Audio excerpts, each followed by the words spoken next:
नमस्कार दोस्तों, क्या TFX के दम पर पाकिस्तान भारत के ऊपर सर्जिकल स्ट्राइक करने की काबिलियत हासिल कर लेगा?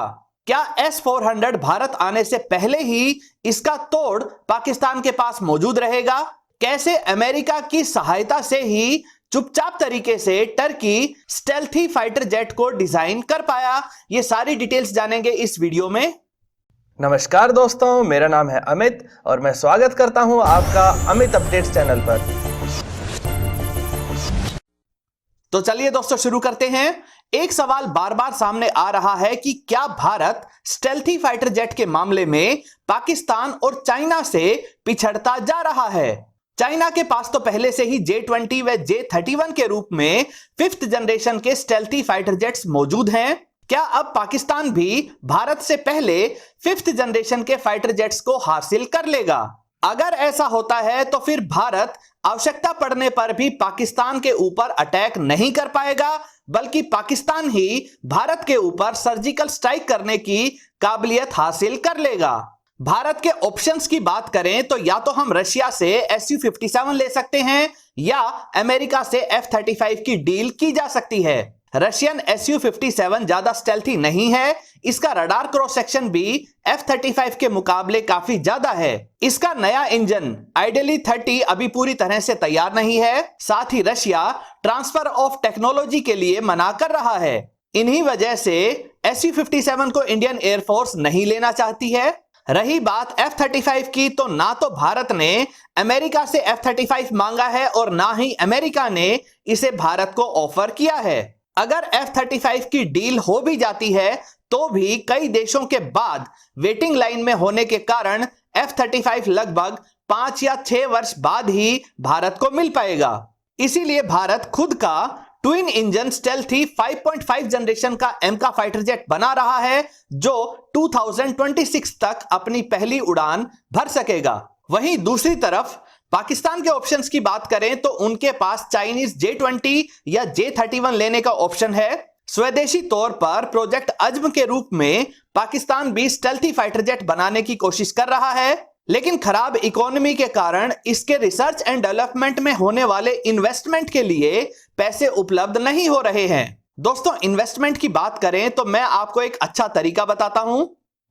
हेलो दोस्तों, क्या आप स्टॉक मार्केट में नए हो और सोच रहे हो कि ज्यादा प्रॉफिट शॉर्ट टर्म और लॉन्ग टर्म इन्वेस्टमेंट में कैसे मिलेगा? हम जानते हैं कि ये आपकी मेहनत की कमाई है और आप स्टॉक मार्केट में नए हो तो चिंता करना भी स्वाभाविक है। स्टॉक मार्केट में मुनाफा कमाने का एक ही हल है, expert advice backed by quality stock research. पर इसके लिए सबसे जरूरी है एक मेंटोर का होना जो आपको इन्वेस्टमेंट और ट्रेडिंग के लिए सही एडवाइस और गाइडेंस दे। स्टॉक मार्केट में इन्वेस्ट करने के लिए आपके पास सबसे पहले एक डीमैट अकाउंट होना चाहिए, पर मोतीलाल ओसवाल के साथ जुड़ने के बाद आपको किसी भी चीज की चिंता करने की जरूरत नहीं। मोतीलाल ओसवाल इंडिया की one of the best brokerage companies में से एक है, with over 30 years of experience and 16 lakh plus customers.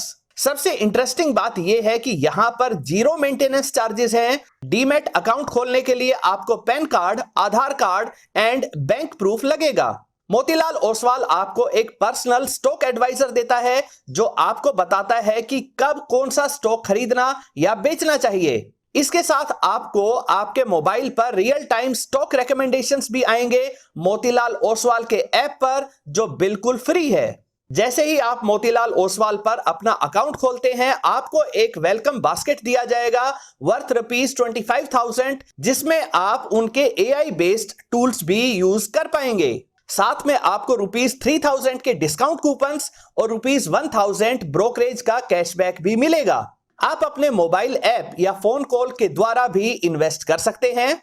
तो देर किस बात की, डिस्क्रिप्शन में दी गई लिंक पर क्लिक करें, अपना नाम, फोन नंबर और सिटी डालें और अपना डीमैट अकाउंट ऑनलाइन ओपन करें। दोस्तों, वापस आते हैं वीडियो पर। अगर टेक्नोलॉजी में विदेशी सहायता की बात करें तो रडार, एवियोनिक्स व इंजन के लिए चाइना और रशिया पाकिस्तान का साथ दे सकते हैं, लेकिन अब पाकिस्तान के पास एक तीसरा और कहीं ज्यादा अच्छा ऑप्शन भी उपलब्ध है और यह ऑप्शन है टर्की का TFX प्रोजेक्ट। अभी तक टर्की अपनी मिलिट्री पावर के लिए काफी हद तक अमेरिका पर ही निर्भर रहा है। उनके पास लगभग 260 F-16 फाइटर जेट्स हैं जो अमेरिका से लिए गए हैं। लेकिन जब टर्की ने अमेरिका को नाराज करते हुए रशियन S-400A डिफेंस सिस्टम की डील कर ली थी, तो अमेरिका ने टर्की को F-35 प्रोग्राम से बाहर कर दिया। इससे टर्की का सुपर पावर बनने का सपना टूटने लगा था। इसी को पूरा करने के लिए उन्होंने TFX प्रोजेक्ट भी शुरू किया। हालांकि इसे 2011 में ही शुरू कर दिया था, लेकिन असली प्रोग्रेस F-35 प्रोग्राम से बाहर होने पर ही दिखी है। TFX का प्रोटोटाइप भी तैयार कर लिया गया है। अब टर्की पाकिस्तान के साथ मिलकर इस TFX को जल्दी से पूरा करना चाहता है ताकि इसे बड़े पैमाने पर बनाया जा सके। पाकिस्तान टर्की को एक वर्ल्ड पावर बनवाने के लिए काफी सहायता कर रहा है। पाकिस्तान से टर्की को ना ही रडार, एवियोनिक्स या इंजन टेक्नोलॉजी मिलेगी और ना ही पाकिस्तान के पास खराब इकोनॉमी के कारण इतने पैसे हैं कि वह इस महंगे TFX प्रोजेक्ट का खर्चा उठा सके। लेकिन टर्की की नजरें कहीं और हैं। पाकिस्तान न्यूक्लियर पेलोड वाली मिसाइल्स वाला देश है। उनके पास कई तरह की चाइनीज मिसाइल्स व फाइटर जेट्स की टेक्नोलॉजी भी है। अगर ये सब टर्की को मिल जाए तो वह भी न्यूक्लियर मिसाइल्स के दम पर अपने दुश्मनों को दबा सकेगा, अपनी बात मनवा सकेगा।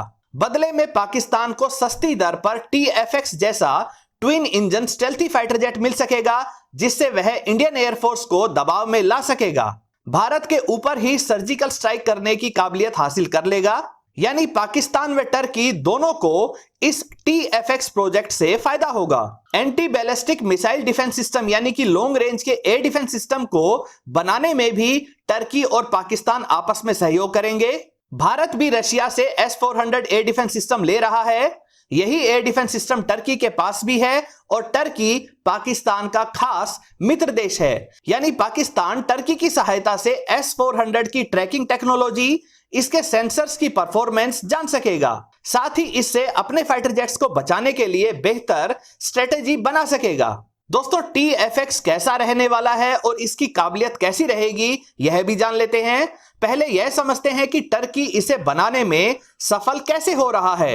वास्तव में जो F-16 टर्की ऑपरेट कर रहा है, उनमें से ज्यादातर टर्की में ही अमेरिकी सहायता से बनाए गए हैं। यानी फाइटर जेट्स को डिजाइन करना, उनको सटीक तरीके से मैन्युफैक्चर करने के लिए जरूरी टेक्नोलॉजी, सही मशीनरी व प्रोसीजर को टर्की अच्छी तरह से समझ चुका था। उसके बाद F-35 प्रोग्राम का हिस्सा होने के कारण F-35 के काफी सारे पार्ट्स भी टर्की में ही बनाए जा रहे थे। इससे टर्की को स्टेल्थी टेक्नोलॉजी को समझने का मौका मिला। अमेरिका के सहयोग से सीखी गई इन टेक्नोलॉजीज के कारण टर्की अब इस हालत में पहुंच चुका है कि TFX जैसे स्टेल्थी जेट को डिजाइन कर सका और अब इसके लिए जरूरी टेक्नोलॉजीज को भी डेवलप कर रहा है। सामने से या चोरी छिपे चाइना और रशिया से भी सहयोग लिया जा सकता है। जिस कॉन्फ़िगरेशन के आधार पर TFX बनाया जा रहा है, उसके अनुसार इसकी maximum speed 2500 kilometre per hour रहेगी, जो ज्यादातर भारतीय फाइटर जेट से ज्यादा है। इसमें 2 GE के F110 इंजन लगाए जा रहे हैं, जो कुल मिलाकर 240 किलो न्यूटन की थ्रस्ट जनरेट करेंगे। यह राफेल की 150 किलो न्यूटन की टोटल थ्रस्ट से काफी ज्यादा है। साथ ही TFX 60,000 फीट तक की ऊंचाई तक भी जा सकेगा और 9G तक के मैन्यूवर्स भी कर सकेगा। अब सवाल उठता है कि क्या यह TFX या पाकिस्तान का अज़्म प्रोजेक्ट भारत के एमका स्टेल्थी फाइटर जेट प्रोजेक्ट का मुकाबला कर सकेगा? इसका जवाब तलाशने के लिए हमें यह जानना चाहिए कि भारत को किस किस तरह की टेक्नोलॉजी मिल सकती है। भारत सबसे अच्छे और एफिशिएंट कहे जाने वाले अमेरिकन, फ्रेंच या रोल्स रॉयस के इंजन का इस्तेमाल कर सकता है। इजराइल से जैमर्स व रडार्स ले सकता है।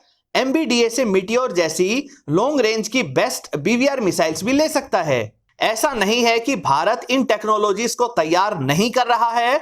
भारत की कोशिश है कि एमका में सबसे अच्छी स्वदेशी टेक्नोलॉजी का इस्तेमाल हो। अगर समय रहते इस तरह की बेहतरीन टेक्नोलॉजी हमने स्वयं तैयार कर ली तो अच्छा रहेगा, और अगर ना भी तैयार हुई तो भी इन्हें उन देशों से खरीदा जा सकता है जिनके पास इस तरह की बेस्ट टेक्नोलॉजी मौजूद है। जबकि टर्की या पाकिस्तान को ना ही फ्रांस और ना ही अमेरिका और ना ही इजराइल से यह टेक्नोलॉजी मिल पाएगी।